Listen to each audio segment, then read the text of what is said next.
একই সাথে আজকে একটি দুর্ঘটনা ঘটে যাওয়াতে আমরা হয়তো অনুষ্ঠানটি একটু ছোট করে এনেছি।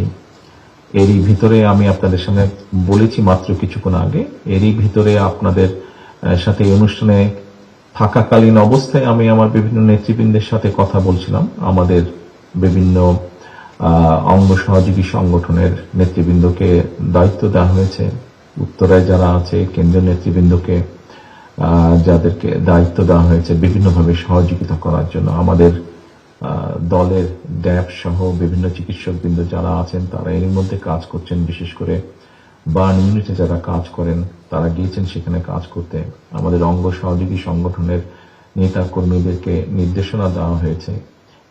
প্রচুর ব্লাডের প্রয়োজন হচ্ছে সম্ভবত হসপিটালগুলোতে, যেহেতু ব্লাডের শর্টেজ আছে। এরই মধ্যে আমাদের কর্মীদেরকে নির্দেশনা দেওয়া হয়েছে যে সেখানে গিয়ে ব্লাড ডোনেট করার জন্য। ছাত্রদলের পক্ষ থেকে যে সকল হসপিটালে রোগীদেরকে নেওয়া হয়েছে সেখানে টিম করে দেওয়া হয়েছে যে কোন ডাক্তারের সাথে যোগাযোগ করলে ব্লাড পাওয়া যেতে পারে। আমরা আমাদের একটি রাজনৈতিক দল হিসেবে আমাদের অবস্থান থেকে আমরা চেষ্টা করছি। যেখানে ঘটনাটি ঘটেছে সেখানে খুব সম্ভবত এরই মধ্যে সেনাবাহিনী জায়গাটিকে কর্ডন করেছে, কিন্তু সেনাবাহিনীকেও এবং পুলিশ সহ বিভিন্ন সংস্থা যারা কাজ করছেন তাদেরকে সহযোগিতা করার জন্য আমাদের দলীয় ভলেন্টিয়ার যারা আছে, নেতাকর্মী যারা আছে তাদেরকেও নির্দেশনা দেওয়া হয়েছে।